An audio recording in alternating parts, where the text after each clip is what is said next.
Vamos lá, galera. Bom, dentro da temática aí que nós estamos trabalhando, né, sobre a Primeira República, existe uma situação que se estende para além da Primeira República até o período Vargas, mas é algo específico do Nordeste brasileiro.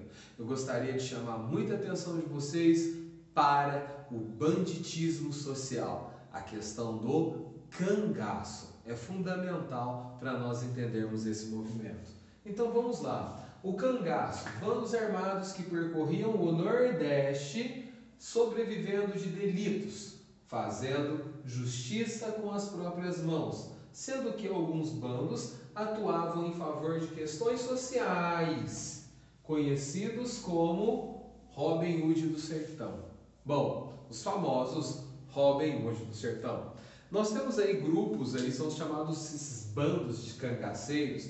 Bem, lá no início, na formação deles, lá atrás, eles eram, na maioria das vezes, capangas dos coronéis ali que atuavam no Nordeste. Muitos ali desses coronéis passaram a enfraquecer, diminuíram o seu poder ou aumentaram o seu poder. E aí esses bandos começaram a percorrer pelo sertão, sendo chamados ali de cangaceiros. Muitos ali praticavam a justiça pelas próprias mãos em locais que o Estado não atua, então passavam a ser eles a justiça através de contratos. Eles eram contratados ali, né, pelos coronéis, ou às vezes as pessoas tinham notícias de algo de injustiça, avisava ali para os cangaceiros e aí eles atuavam ali. Bom, nós temos uma situação muito interessante, que muitas vezes eram chamados de matadores de aluguel, pois assim eles atuavam em situações de vinganças entre coronéis e fazendeiros ali.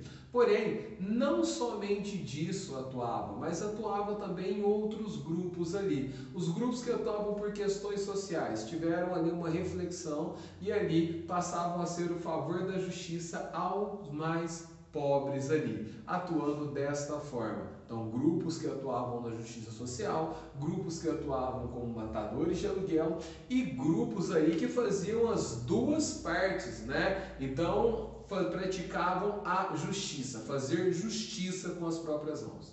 Aqui, eu quero relatar para vocês um problema sério que nós temos no Brasil, que é a situação em que o Estado não atua nas áreas interioranas, fazendo surgir esses pontos de justiça. E aí você passa a ter um Estado paralelo.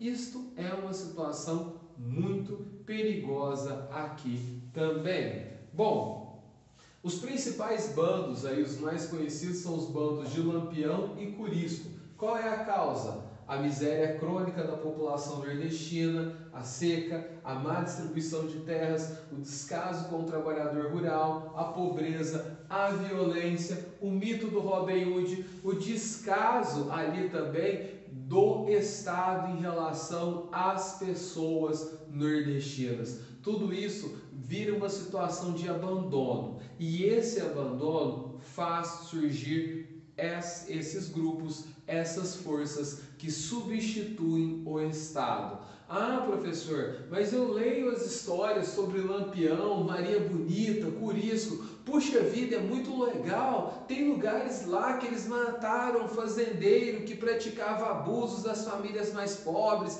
fizeram uma reforma agrária. Nossa, tem lugar que aconteceu isso, tem lugar que ele vingou fulano de tal, tem lugar que matou estuprador, tem lugar que ele castrou e tem lugar... Cara, as histórias são inúmeras, são legais pra caramba. Vou ser muito sincero para vocês, na sua grande maioria. Porém, você tem que tomar um cuidado.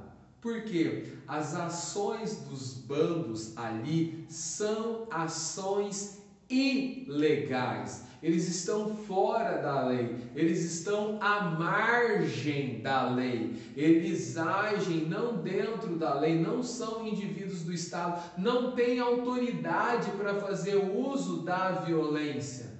Ah, é errado? É errado. Tem que ficar muito esperto e ter uma leitura muito atenta com isso no vestibular. Porque se o texto vir segundo o texto, segundo o texto. Se o texto não vir segundo o texto, haja com a lei.